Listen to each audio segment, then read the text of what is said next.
सकाळी सकाळी फोन वाजत होता, पण अजय टीव्हीवर विश्वकप फुटबॉल संबंधित बातम्या ऐकण्यात व्यस्त होते. मग मुलांचा टिफिन पॅक करत असताना मी त्यांच्यावर चिडले. अरे बाबा, प्लीज कॉल अटेंड करा, मी कामात आहे. ही बातमी दिवसातून अनेक वेळा येईल.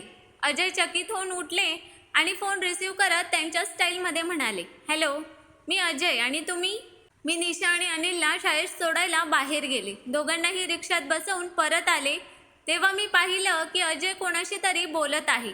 मला पाहताच ते म्हणाले, जया, तुझा फोन आहे. कोणी मिस्टर अनिकेत आहेत, जे फक्त तुझ्याशीच बोलायला उत्सुक आहेत. असं म्हणत त्यांनी फोन माझ्या हातात दिला आणि ते स्वतः त्यांच्या बातमींकडे धावले. अनिकेत कोण होता हे मला आठवत नव्हते, पण मला बोलायचे तर होतेच, म्हणून मी म्हणाले, नमस्कार, मी जया. मला कळू शकेल का तुम्ही कोण सर बोलत आहात? यावर फोनवर असलेला व्यक्ती म्हणाला, मी अनिकेत. ओळखलं का मला? तुमच्या मेंदूवर जरा जोर द्या. मला इतक्या लवकर विसरलात का?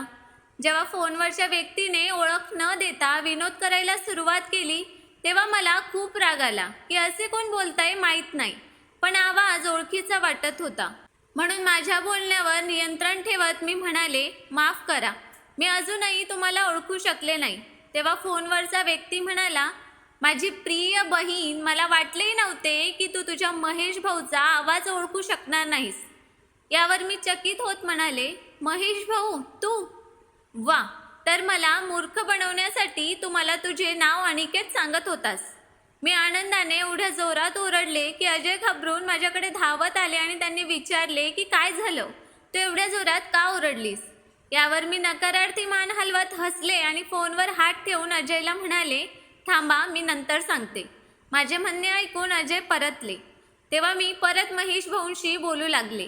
आता सांग भाऊ, इतक्या दिवसांनी तुला तुझ्या बहिणीची आठवण आली का? तुम्ही लंडनहून कधी आलात आणि काका कसे आहेत? मी प्रश्नांची सरबत्ती सुरू केली. तेव्हा महेश भाऊ म्हणाला, सध्या माझ्याकडे कोणाचीही बातमी नाही. मला तुझी सर्वात जास्त आठवण येते, म्हणूनच भारतात आल्यानंतर पहिला फोन मी तुला केला. मी उद्याच तुझ्या घरी येणार आहे तुला भेटायला. पूर्ण 2 दिवस तू बोर होणार आहेस, म्हणून तयार राहा.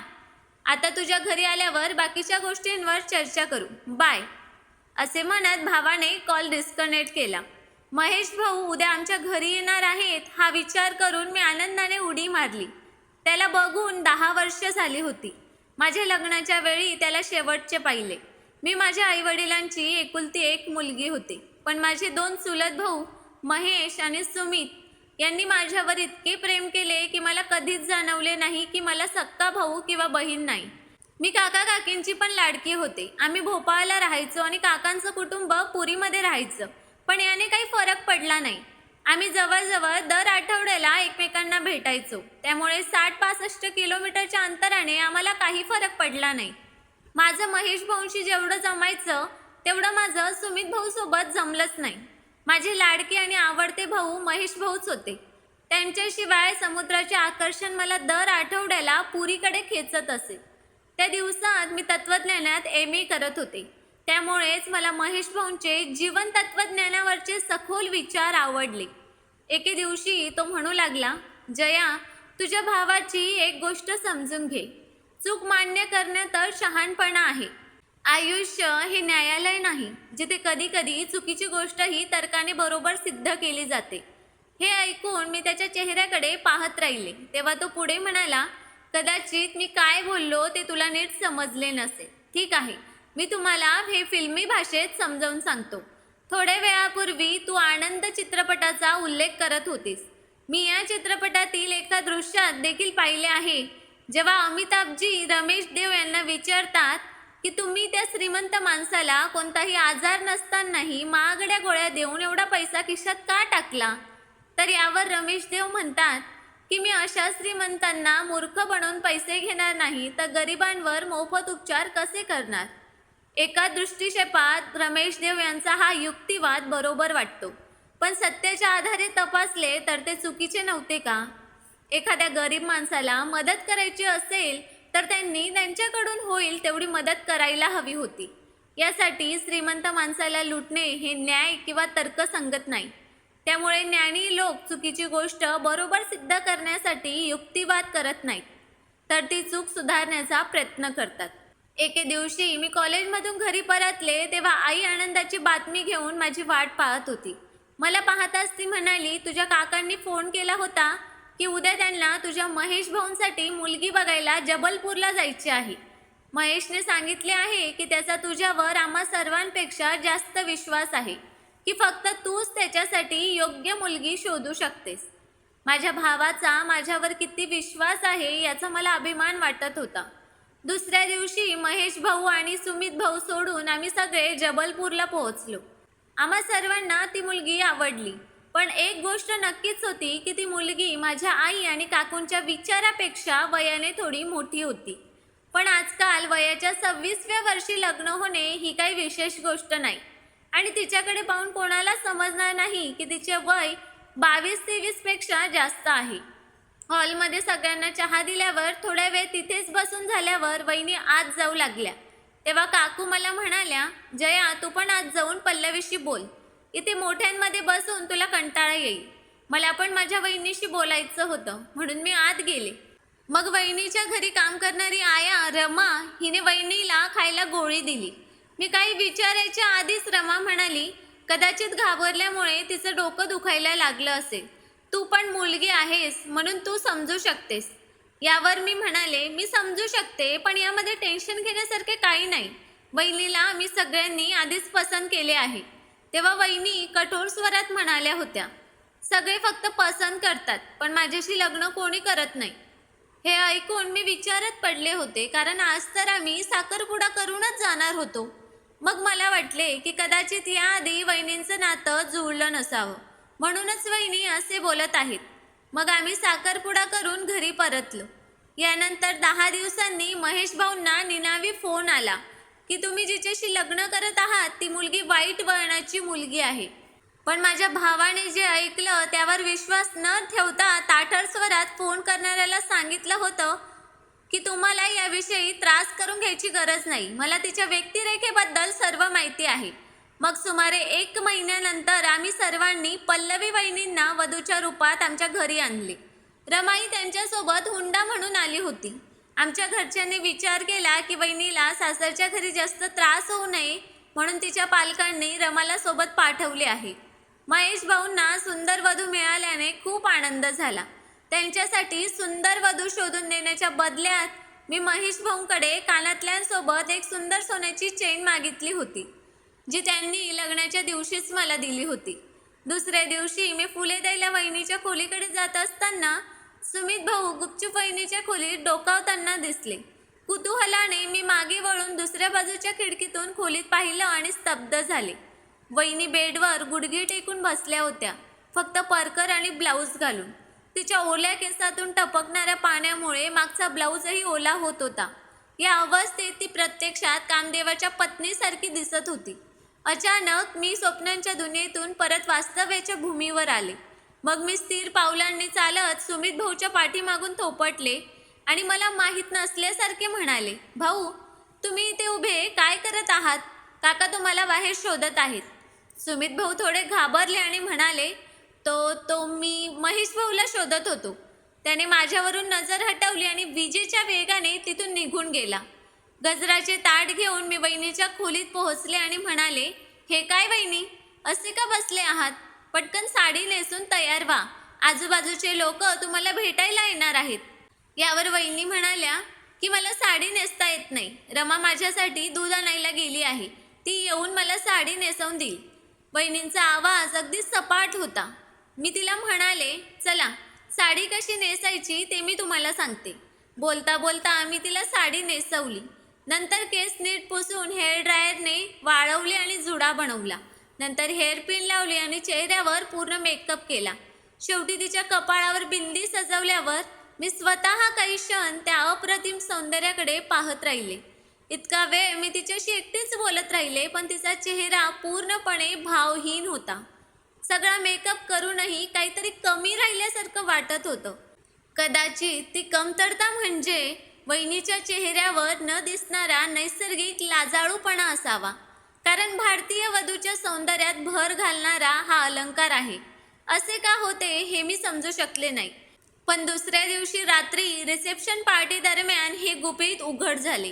ती रात्र कदाचित महेश भाऊंच्या आयुष्यातील सर्वात दुःखद रात्र होती. त्या रात्री रिसेप्शन पार्टी जोरात चालली होती. वधूवरांना स्टेजवर बसवण्यात आले. जेव्हा लोक भेटवस्तू आणि पुष्पगुच्छ घेऊन वधूकडे जायचे तेव्हा ती एवढी सुंदर वधू पाहून बघतच राहायचे. आम्ही सर्व आनंदी होतो, पण आमच्या आनंदावर लवकरच विरजण पडली. ती पौर्णिमेची रात्र होती. दर पौर्णिमेला भरतीच्या वाडीबरोबर समुद्राचा आवाज एवढा वाढायचा की तो आवाज माझ्या काकांच्या घरापर्यंत अगदी स्पष्ट ऐकू येत असे. त्यावेळी शांत समुद्रात अचानक एवढी मोठी भरती आल्यासारखं वाटत होतं, जी आमच्या घराची शांतता भंग करू पाहत होती. अचानक वहिनीने तिच्या अंगावरील प्रत्येक वस्तू काढून फेकून देण्यास सुरुवात केली. मग ती इकडे तिकडे संपूर्ण अंगणात ओरडत धावू लागली. आम्ही तिला मोठ्या कष्टाने नियंत्रित केले. तेव्हा रमाने धावत जाऊन वहिनींना काही औषधे दिली आणि ते औषध घेऊन वहिनी हळूच खुर्चीवर बेशुद्ध पडली. मग वहिनीला उचलून खोलीत झोपवले. मग सर्वांनी रमाला कोठडीत घेतले. तिचा चेहरा पांढरा झाला होता.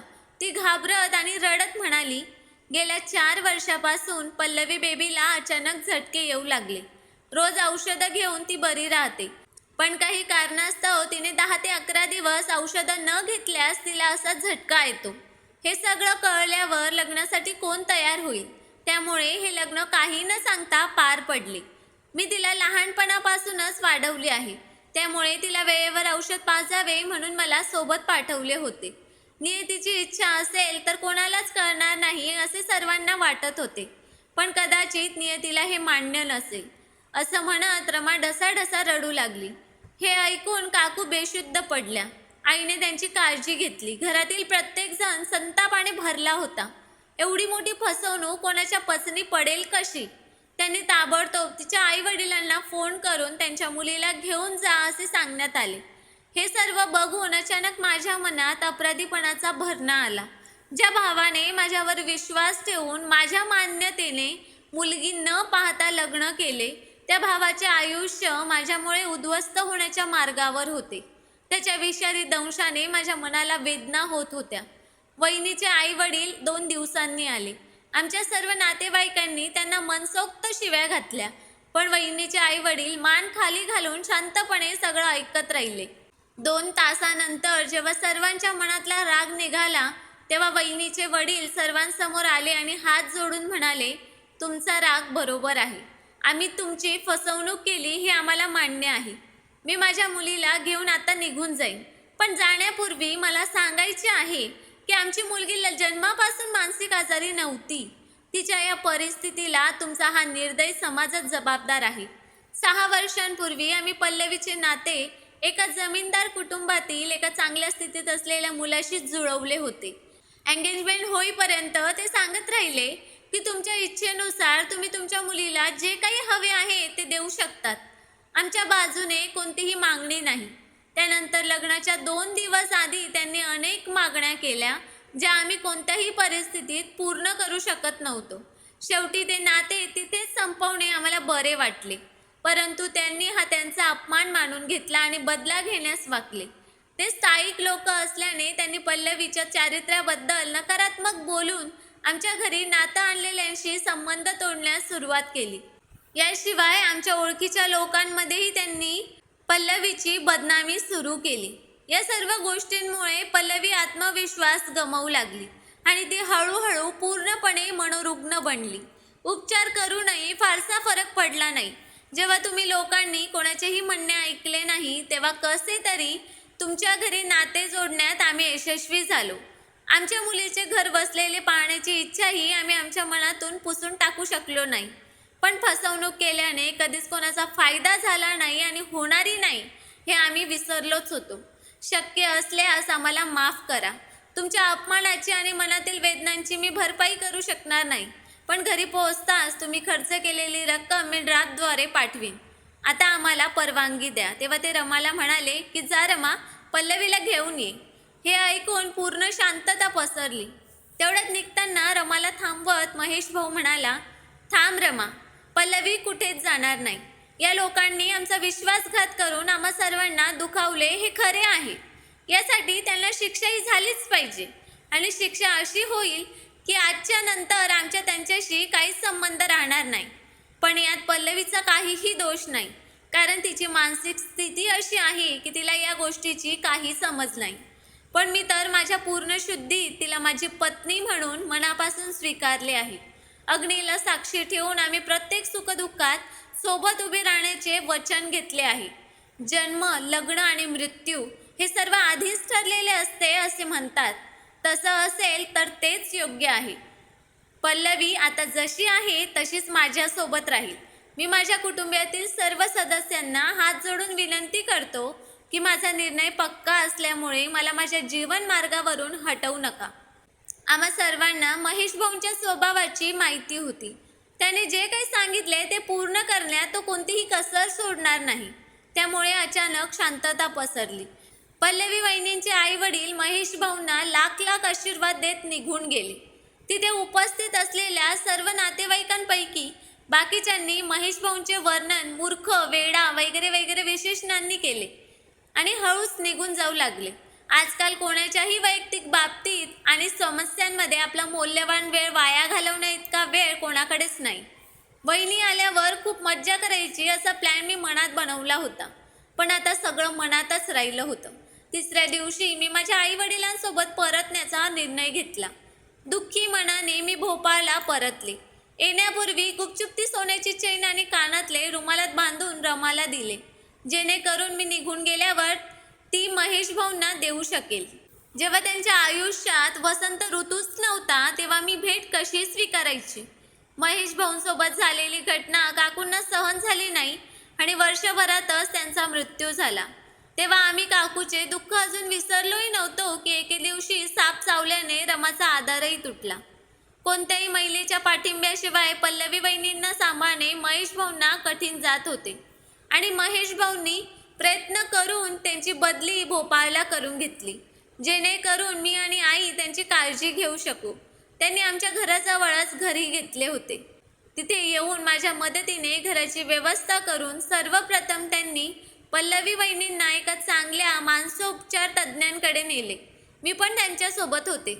डॉक्टरांनी आधी पल्लवी वहिनींची संपूर्ण केस हिस्ट्री महेश भाऊंकडून खाजगीत ऐकली आणि नंतर तपासणी करून सांगितले की ती डिप्रेशन, सायकोसिसने ग्रस्त आहे. हे अतिनैराश्यामुळे होते. यामध्ये जोपर्यंत रुग्ण दीर्घकालीन अवस्थेत राहतो तोपर्यंत त्या व्यक्तीला कोणताही आजार आहे हे कोणालाही लवकर कळू शकत नाही. परंतु जर त्याने 10 दिवसांपेक्षा जास्त काळ औषधे घेतली नाही तर तो रोग तीव्र होतो. त्या स्थितीत रुग्णाला तो काय करत आहे याची जाणीव नसते. तो या स्थितीत त्याचे केस ओढणे आणि कपडे फाडणे इत्यादी गोष्टी करू लागतो. डॉक्टर पुढे म्हणाले की हा आजार एकदा का कुणाला झाला की तो पूर्णपणे नाहीसा होऊ शकत नाही. पण या आजारावर औषधाची एक गोळी आयुष्यभर रोज घेतल्याने माणूस सामान्य जीवन जगू शकतो. औषधोपचारांसोबतच मानसोपचारामुळे रुग्णांमध्ये लक्षणीय सुधारणा होऊ शकते आणि हे फक्त त्याचे कुटुंबीयच करू शकतात. रुग्णांशी प्रेमाने वागण्यासोबतच कुटुंबातील सदस्यांना इतर माध्यमातून त्यांचा गमावलेला आत्मविश्वास परत मिळवता येतो. डॉक्टरांच्या सल्ल्यानुसार आम्ही बहिणीवर उपचार करू लागलो.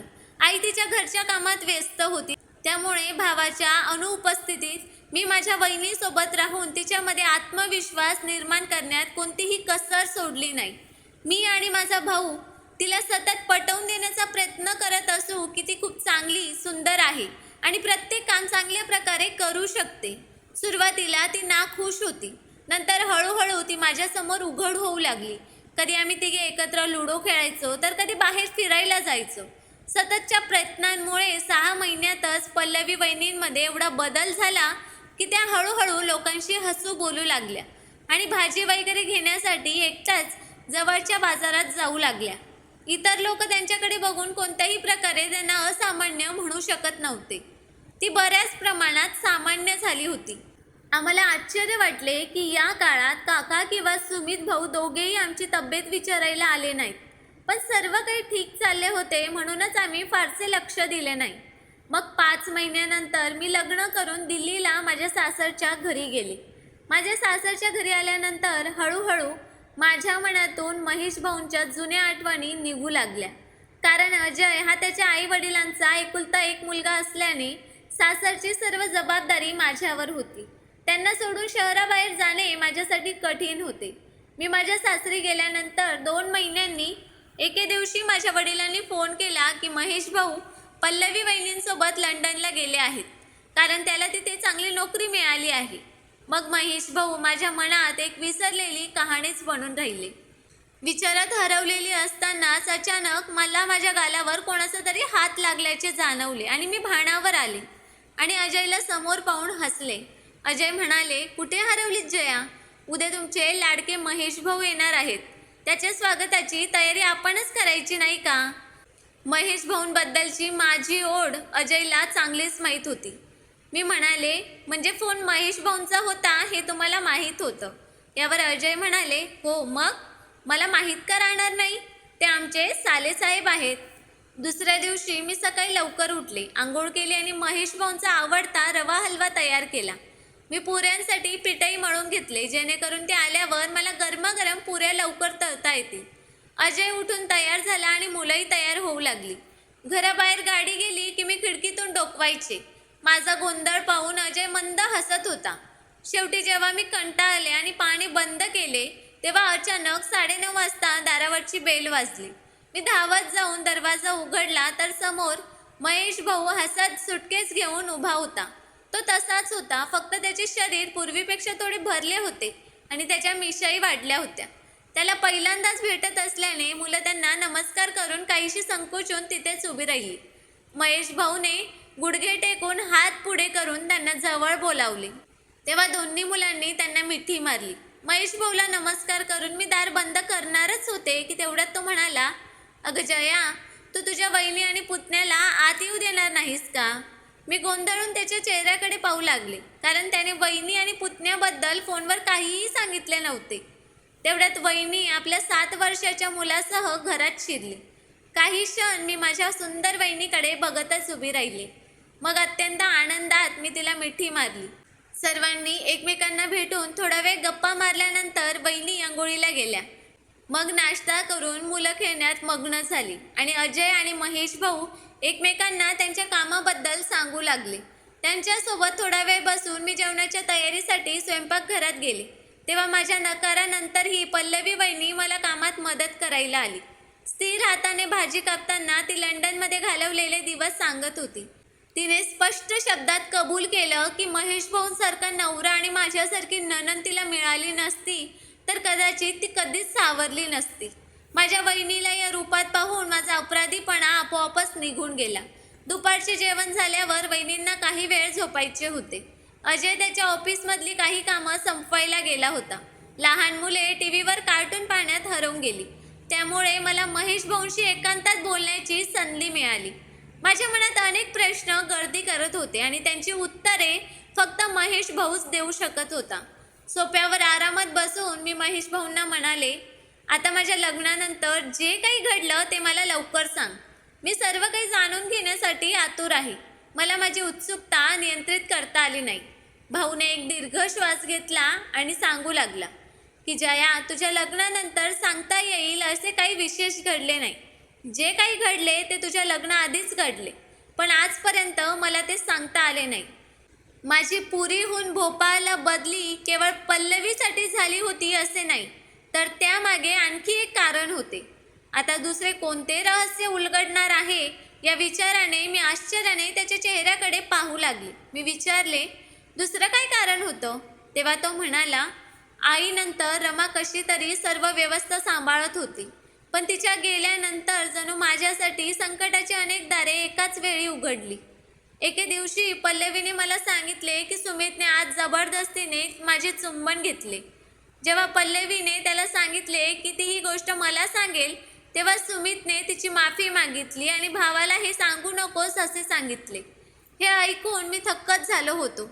माझा स्वतःचा भाऊ कधी असे कृत्य करू शकेल याची मी कल्पनाही करू शकत नाही. बाबांना या गोष्टीचा सुगावा लागावा असे मला वाटत नव्हते, म्हणून मी 2-4 दिवस सुट्टी घेतली आणि घाईघाईने सुमितला हॉस्टेलमध्ये राहण्याची सोय केली. बाबांनी विचारल्यावर मी म्हणालो की आपल्या घरचे वातावरण सुमितच्या अभ्यासासाठी योग्य नाही. सुमित काही न विचारता वसतिगृहात गेला, कारण तो त्याच्या मनातला चोर होता.